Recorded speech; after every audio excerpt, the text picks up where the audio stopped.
nessa viagem ao Pará, Lula, repito, solto, sem oposição, encontrando a embocadura para competir em 2026, para competir competitivamente, para competir para valer. Lula. Recado eleitoral para o bolsonarismo. Abro aspas para ele. O pessoal da raiva, do ódio, da fake news, que deixou 400 mil pessoas morrerem de Covid por irresponsabilidade. Eu quero dizer para essa gente o seguinte: se preparem para lutar, que nós vamos derrotar vocês outra vez. Não vamos permitir que vocês voltem a governar esse país. E, enquanto isso, a direita brasileira, à espera de Tarcísio de Freitas, Bolsonaro encostado, Bolsonaro fora do jogo, condenado, preso, isolado, e Eduardo Bolsonaro fazendo um discurso da anistia e da ilegitimidade do processo eleitoral. Se não for comigo, a eleição em 2026 é ilegítima. A gente vai chegar lá. Antes, eu quero chamar a atenção para uma fala do João Santana, que foi marqueteiro bem sucedido, depois foi em cana, né? Lava Jato e tal, financiamento de campanha. O sujeito não deixa de ser um bom analista do ambiente político eleitoral, com a experiência que tem em função desse passado. É como dizer que não se vai ouvir o José Dirceu, como se não vai prestar atenção no que diz o José Dirceu, em função de quem seja o José Dirceu. Tem que ouvir. E João Santana também. João Santana, sobre o discurso de Lula para 2026, ele falou isso numa entrevista ao livro, é um e-book, na verdade, Quem Será o Próximo Presidente, do meu amigo Thiago Prado, do Globo, baita jornalista e parceiro. Veja o que diz João Santana. O discurso de soberania que Eduardo Bolsonaro, que Trump entregou de bandeja, colocou de novo a faca e o queijo na mão do governo Lula. Afinal, o tema está muito mais ligado à esquerda do que à direita. A questão é que dificilmente, a gente já falou isso aqui, que dificilmente esse discurso da soberania terá fôlego para o ano que vem. Não será uma chama permanente. E aí ele, João Santana, defende que Lula parta para o enfrentamento à esquerda, portanto, parta para o enfrentamento com um discurso de esquerda, ainda mais aguçado, como no caso da escala de trabalho 6x1, contra a escala de trabalho 6x1. Essa é uma bandeira que está posta e que João Santana acha que pode ter força eleitoral a partir da isenção do imposto de renda para quem ganha R$5.000.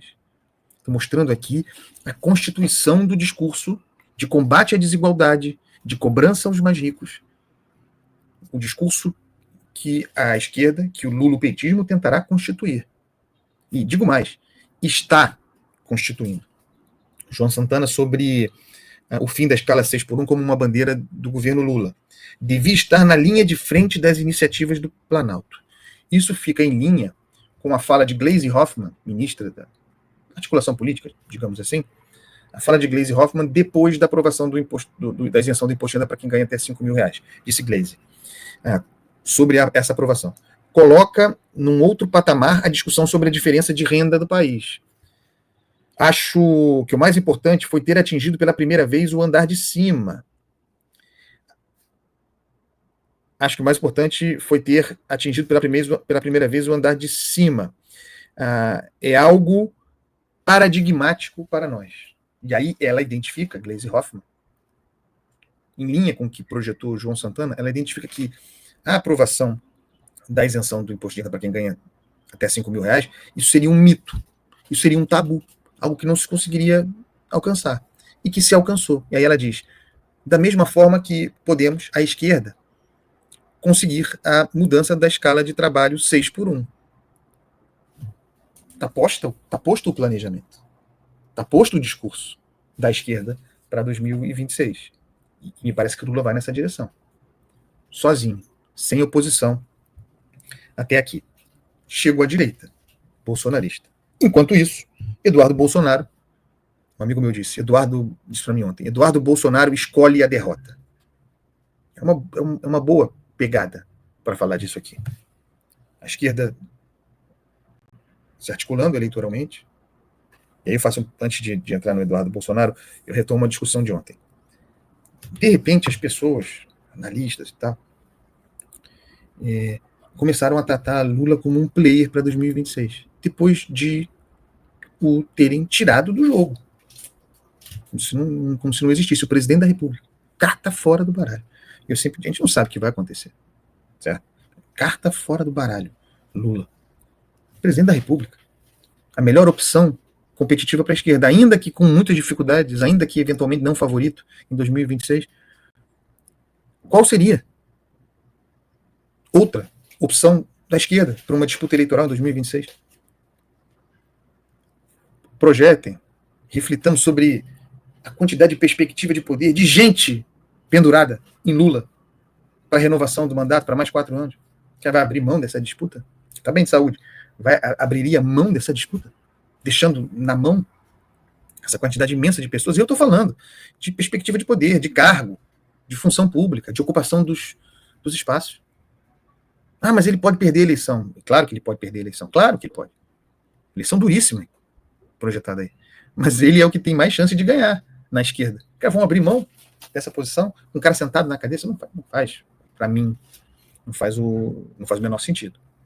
Ainda que seja alguém vaidoso. Lula, certo? É difícil que não dispute. Muita perspectiva de poder posta aí. Tudo pode acontecer. Estou dizendo isso porque, de repente, os discursos mudaram um pouco e aí os últimos dias foram bons para Lula, as últimas semanas foram bons para Lula. Foram bons, mas não foram tão bons assim.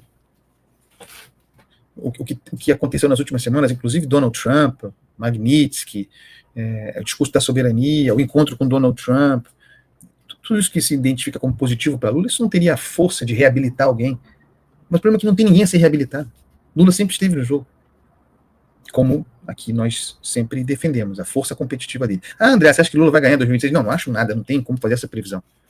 Eu acho que é uma posição competitiva do presidente da República. E uma posição competitiva favorecida pela zorra à direita, pela inexistência de oposição. Não existe oposição a Lula nesse momento. A oposição está presa nesse discurso de anistia, no discurso de Eduardo Bolsonaro, que é esse aqui. Aspas para ele. Uma das aspas tem um oferecimento gigantesco de aspas por Eduardo Bolsonaro para entender a cabeça do filho do ex-presidente da República, deputado federal, o mais votado da história, acho que ainda é, e que é muito influente nas redes sociais, que tem uma base. Talvez ele se superestime, diria que ele se superestima como força eleitoral, mas a sua posição e a forma como se organiza e a influência que tem nas redes sociais é capaz de desarticular a direita. Talvez ele não seja capaz de ganhar uma eleição, diria que não, mas de bagunçar ele é, com o que ele tem. Aspas para Eduardo Bolsonaro. A anistia é o mínimo. Tem umas coisas que eu não entendo muito bem, mas eu vou ler o texto dele. A anistia é o mínimo, a defesa tolerável da democracia. Querer flexibilizar a anistia soa como suavizar a vida de ditadores que só respeitam o que temem. Sem anistia não haverá eleição em 2026. É isso que importa aqui. Sem anistia não haverá eleição em 2026. E eu vejo isso muito destacado como manchete, como se fosse um fato novo. Eduardo Bolsonaro está dizendo isso há muito tempo. E o Marcelo Schwer resume o texto de Eduardo Bolsonaro. A anistia é um presente aos violadores dos direitos humanos. Como se fosse uma concessão. A anistia, para Eduardo Bolsonaro, é uma concessão. Porque beneficiaria também os tiranos, os ditadores. Então, no caso, o Alexandre de Moraes. Como as pessoas, segundo Eduardo Bolsonaro, as pessoas que, por exemplo, invadiram e destruíram os prédios públicos, as sedes dos poderes, como elas não cometeram crime, certo? Como aquilo não tem existência criminal, elas estariam sendo anistiadas por crimes inexistentes. Por isso a anistia é uma concessão, segundo o seu texto. Mas isso aqui é o que importa. Sem anistia não haverá eleição em 2026. Este é o programa de Eduardo Bolsonaro.